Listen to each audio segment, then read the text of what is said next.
Continuando con el módulo 2, en este momento voy a hablar sobre los factores extrínsecos, como la temperatura, luz, agua y ciertas sustancias químicas que estimulan y inhiben la nutrición de las plantas.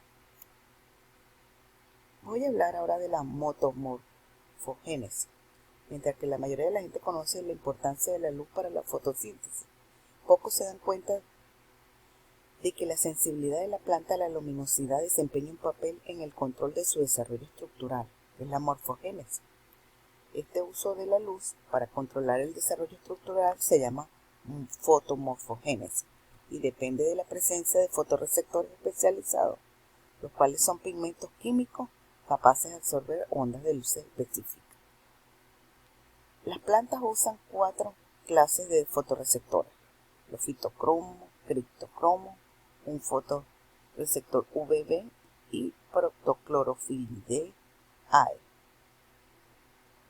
Los dos primeros, el fitocromo y criptocromo, son proteínas fotorreceptoras, complejas estructuras moleculares formadas al unir una proteína con un pigmento sensible a la luz. El criptocromo, también es conocido como el fotorreceptor UVA, ya que absorbe luz ultravioleta en la sección de onda larga A. El fotorreceptor UVB consiste en uno o más compuestos que aún deben ser identificados con exactitud, aunque algunas evidencias sugieren como candidatos el caroteno y la riboflavina. Proctochlorophyllidae A, como su nombre sugiere, es un precursor químico de la clorofila. El fotorreceptor más estudiado es el fitocromo. Es sensible a la luz en la región roja o infrarroja, de la roja a infrarroja, del espectro visible. Muchas fanerógamas lo utilizan para regular el periodo de floración basado en la duración del día y la noche, que es el fotoperiodismo, y para ajustar los ritmos circadianos de la planta. También regula otras respuestas, como la germinación de la semilla, el tamaño, forma y número de hojas, la síntesis de la clorofila y la eliminación del epicótilo, hipocótilo o hipocótilo de la plántula dicotiledone. El fotoperiodismo.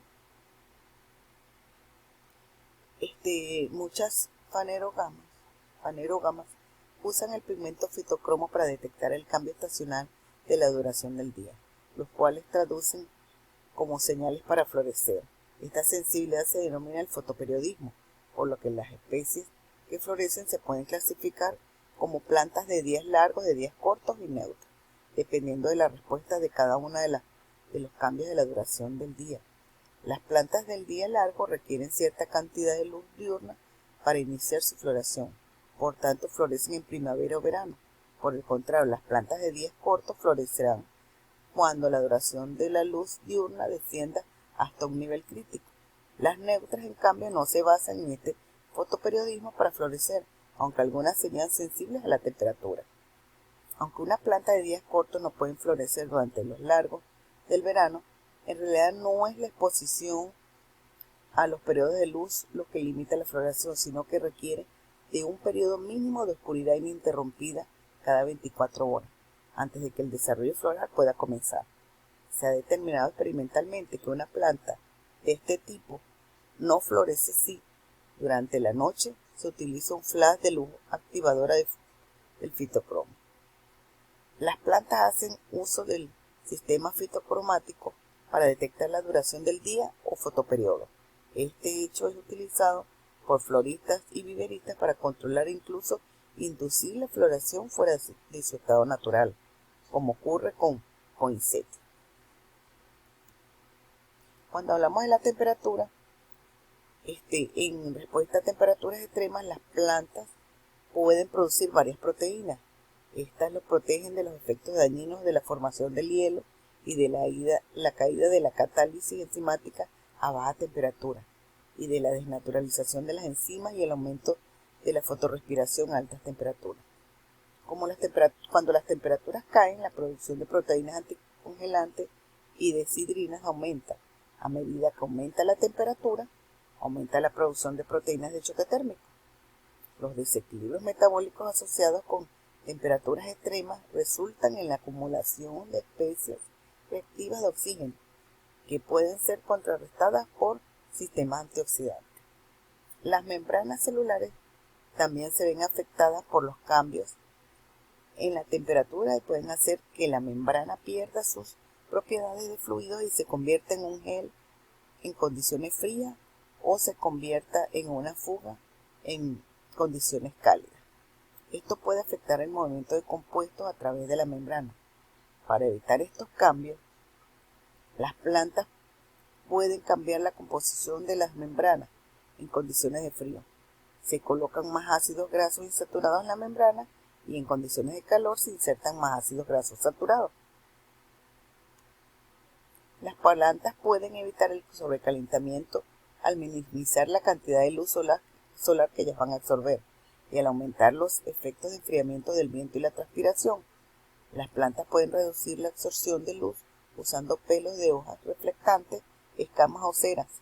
Estas características son tan comunes en las regiones cálidas y secas que se pueden ver estos hábitats que forman un paisaje como plateado a medida que la luz se dispersa en los toldos.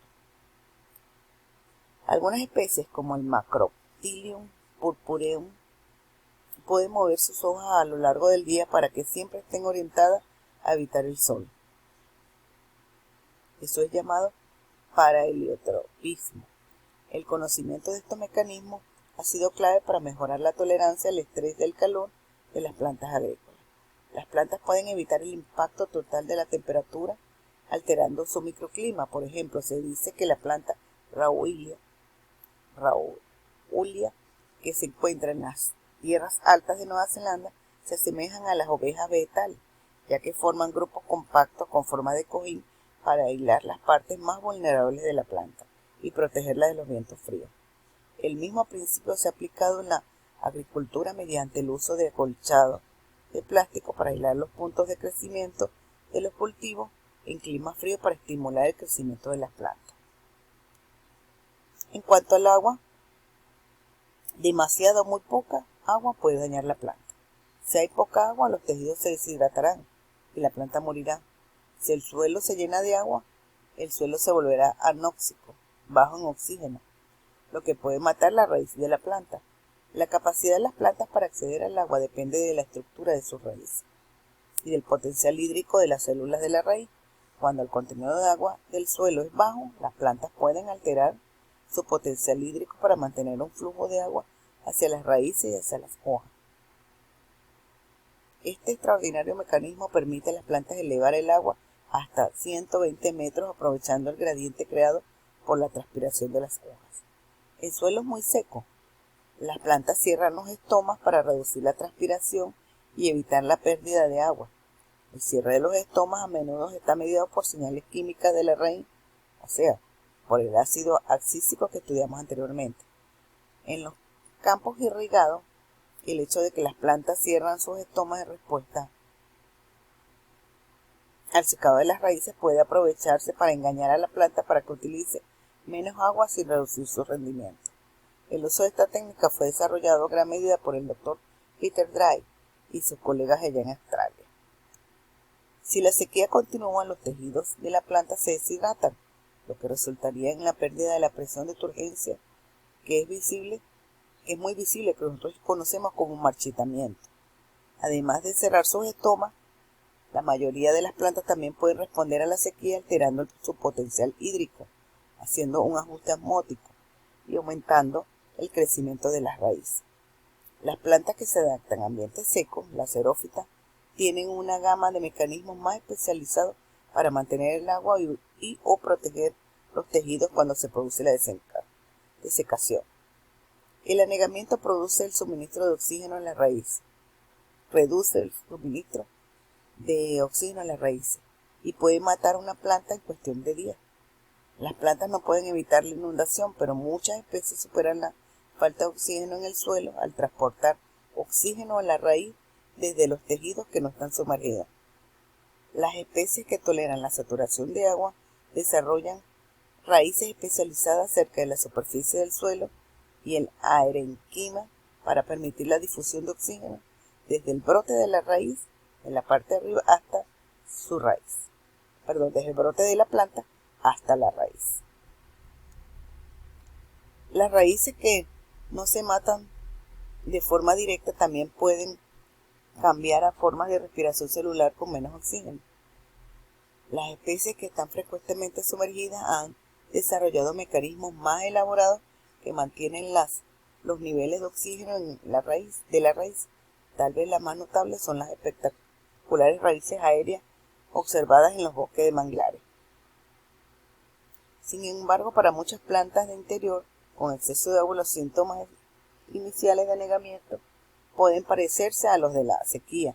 Esto es particularmente cierto para las plantas sensibles a las inundaciones que muestran la caída de sus hojas debido a la pinastia. Concentraciones de CO2. El CO2 es vital para el crecimiento de las plantas, ya que es el sustrato para la fotosíntesis. Las plantas absorben CO2 a través de los poros estomáticos de sus hojas, al mismo tiempo que el CO2 entra en los estomas, la humedad se escapa. Esta compensación entre la ganancia de CO2 y la pérdida de agua es fundamental para la productividad de la planta. La compensación es aún más crítica, ya que rubisco, la enzima utilizada para capturar el CO2, es eficiente solo cuando hay alta concentración de CO2 en la hoja. Algunas plantas superan esta dificultad al concentrar CO2 dentro de las hojas, utilizando la fijación del carbono C o el metabolismo ácido de las crasuláceas. Sin embargo, la mayoría de las especies utilizan la fijación de carbono C y deben abrir sus estomas para absorber el CO2 cada vez que se realiza la fotosíntesis. La concentración de CO2 en la atmósfera está aumentando debido a la deforestación, a la combustión de combustibles fósiles. Se esperaría que esto aumentaría la eficiencia de la fotosíntesis y posiblemente aumentaría la tasa general de crecimiento de las plantas. Esta posibilidad ha despertado un gran interés en los últimos años, ya que una mayor tasa de crecimiento de las plantas podría absorber parte del exceso de CO2 y reducir la tasa de crecimiento global. Los experimentos extensivos que cultivan plantas con CO2 elevado utilizan un enriquecimiento por concentración en aire libre. Ha demostrado que la eficacia fotosintética sí aumenta. Las tasas de crecimiento de las plantas también aumentan, en un promedio del 17% para el tejido por encima del suelo y 30% para el tejido por debajo del suelo. Sin embargo, los impactos perjudiciales del calentamiento global, como el aumento en algunos casos de calor y estrés por sequía, significan que es probable que el efecto global sea una reducción de la producción de la planta. Se espera que la reducción de la productividad de la planta acelere la tasa de calentamiento global. En general, estas observaciones apuntan a la importancia de evitar mayores aumentos en el CO2 atmosférico en lugar de correr el riesgo de un cambio climático fuera de control. Gracias por su atención.